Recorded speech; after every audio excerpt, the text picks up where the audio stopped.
It's just kind of funny because it's like she wants it to air out all publicly, right? And then suddenly Baldoni does it and he starts dropping receipts on her and she's like, whoa, whoa, no, no, no, no, no, no, no. That's not how the game works. I control the narrative. I'm Blake Lively. And Justin Baldoni literally just said, XOXO, Gossip Girl. We can create a scandal and you will give me what you own, okay? I have popcorn and I am eating it kernel by kernel, watching this all play out. I am obsessed with this saga. Give me 50 more chapters. Reynolds argued that people should stop reacting to internet headlines and start trusting traditional mainstream media outlets like the New York Times. Sounds reasonable, right? Well, not in this case. Viewers immediately saw right through it, pointing out that these exact same major publications have been conveniently protecting and shaping the narrative for Ryan and his wife, Blake Lively. Court filings recently leaked, revealing something wild. Blake's PR team was actually communicating with the New York Times before any official complaints even went public. In other words, the mainstream media narrative was being manufactured from day one. Mainstream outlets tried to frame the story in a way that favored Blake, claiming certain allegations were dropped just on legal technicalities. But independent creators didn't buy it.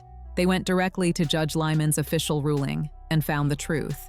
The court reviewed the evidence and found that Blake's biggest claims were basically built on nothing.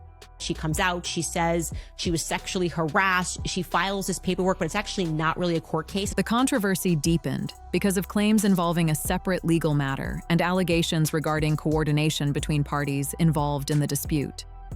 Court documents and public filings have fueled ongoing arguments about transparency, media involvement, and disclosure standards. She didn't expect the public, Blake Lively did not expect the public to read the documents. Critics maintain that readers should be given as much context as possible when evaluating coverage, especially when questions arise about potential connections between reporting and the underlying legal case. These issues continue to drive disagreement among commentators following the dispute. The discussion extends beyond court filings and into the broader media landscape. There were only 3 accusations that they were down to. And it was an accusation of a breach of contract, retaliation, and aiding and abetting retaliation. One example frequently mentioned by critics is Blake Lively's inclusion on Time magazine's list of the 100 most influential people. The recognition arrived during a period of intense public attention surrounding the legal dispute, leading some observers to question how public relations efforts, industry relationships, and media access can influence high-profile coverage. While no direct evidence has been presented to support those suspicions, the timing became a topic of debate. As a result, some critics have expressed skepticism when major publications are cited as examples of trusted and independent journalism. And here is the most alarming part. When independent YouTube and TikTok creators started exposing these court documents, the Hollywood elite struck back. Subpoenas were sent out to over 100 online commentators, demanding their private communications. Critics are calling this a blatant intimidation tactic to silence anyone who dares to challenge the mainstream narrative. She filed a confidential CRD complaint in California and then leaked that to the New York Times, that then published it, removed their paywall, made it a downloadable PDF, and published all the text messages that her team provided them. So Justin Baldoni and his team are really just playing her game, and playing it better. Supporters and critics continue to disagree on the significance of these subpoenas, but one point remains central to the debate. Many independent commentators were closely reviewing court filings and public records, contributing their own analysis as the story unfolded. Supporters of independent media have argued that many online commentators were doing more than simply reacting to headlines. They point out that numerous creators reviewed Judge Lyman's rulings directly, examining court documents in detail and highlighting information they believed received limited attention in major news coverage. Another topic that generated discussion involved text messages attributed to Sony executives during the dispute. Blake Lively orchestrated all this drama in a totally unsavvy and amateur way and basically threatened Sony, and now is mad it backfired on her. Tom Rothman, Sony CEO, observed that although Lively didn't deserve the backlash, she did bring it all on herself by refusing to listen to advice and by selling her products. Because Sony had a business interest in the film's success and a working relationship with multiple parties involved, some critics viewed those communications as noteworthy.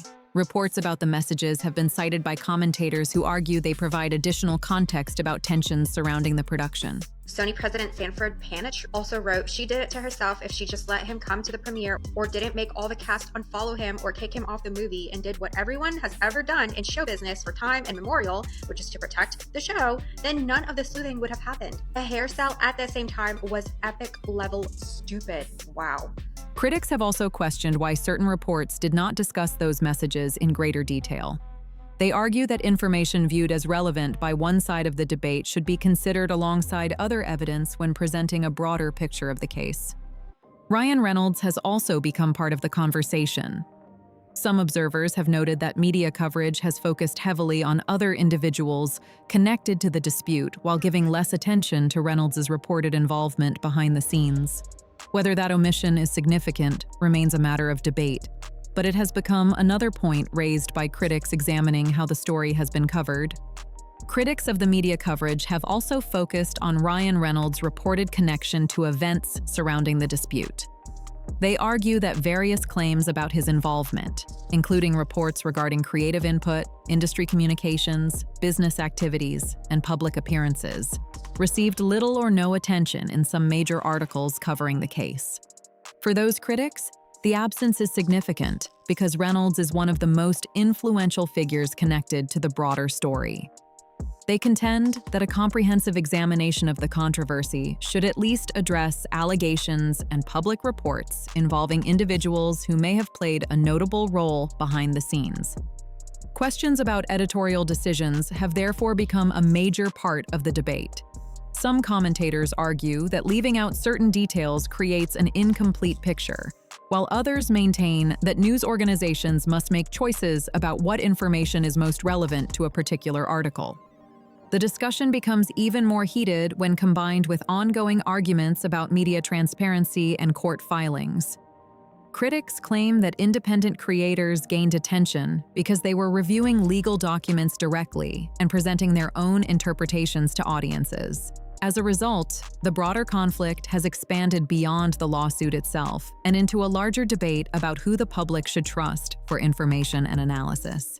Critics argue that one reason independent creators have become influential is because they operate outside many of the traditional relationships that exist between major media outlets, public figures, and public relations teams.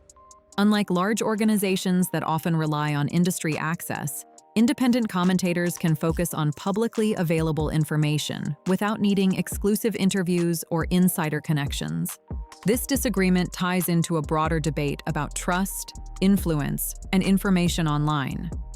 Some observers believe growing audiences are turning to independent voices because they feel those creators are more willing to challenge established narratives and examine details that may receive less attention elsewhere. Questions about media recognition programs have also entered the discussion. Critics argue that when major publications highlight prominent celebrities during periods of public controversy, it can affect how those individuals are perceived by the public. Others maintain that such honors are based on influence and achievement rather than ongoing disputes. As a result, the conversation has expanded far beyond a single legal case. It now centers on larger questions about media power, public perception, editorial judgment, and who ultimately shapes the stories people see and trust. Ryan Reynolds recently spoke about media literacy during a Canadian interview, presenting the importance of critical thinking and careful evaluation of information. For viewers unfamiliar with the ongoing controversy, the message may have sounded straightforward and reasonable. However, critics viewed those comments through the lens of the broader dispute involving Blake Lively, Justin Baldoni, media coverage, court filings, and other developments that have drawn public attention.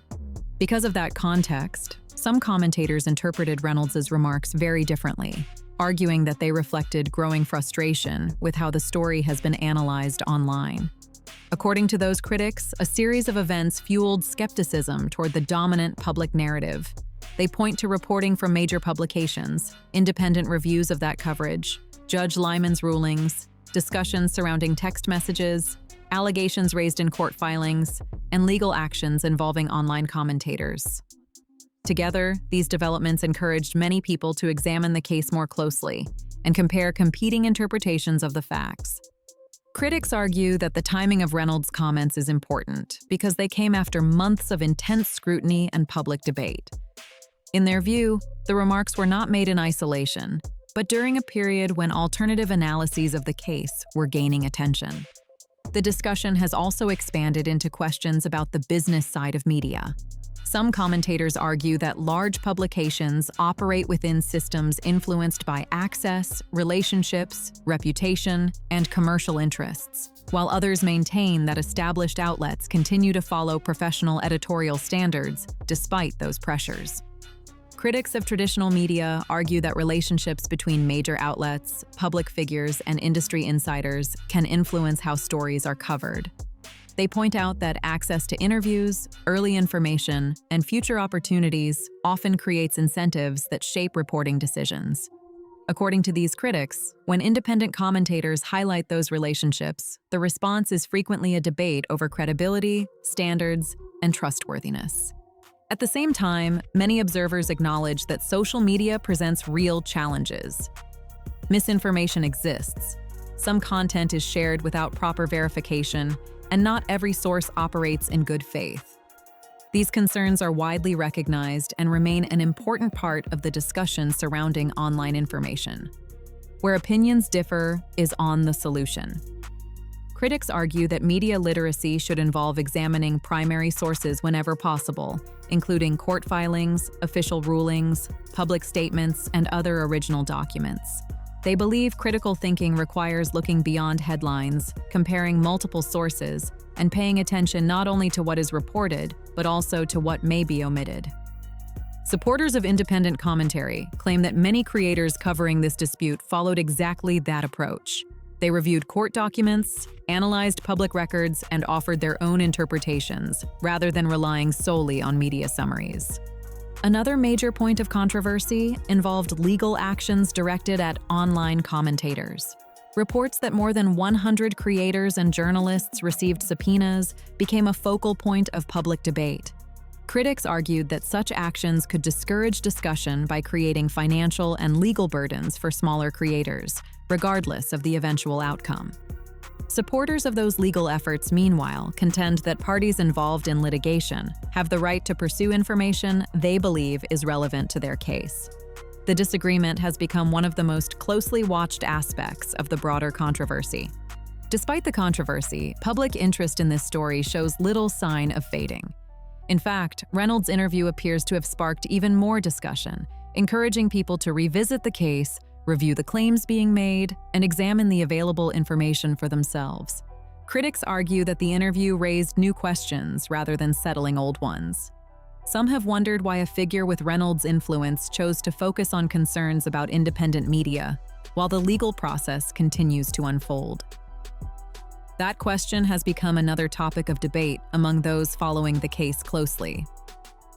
For years, Reynolds cultivated an image built on humor, self-awareness, and a relatable public persona. Supporters still view him that way, but critics contend that this controversy has challenged that perception and revealed a different side of the discussion. They argue that the dispute is no longer just about personalities. It is about media coverage, transparency, and how information reaches the public. At the center of it all remains the broader conversation about critical thinking.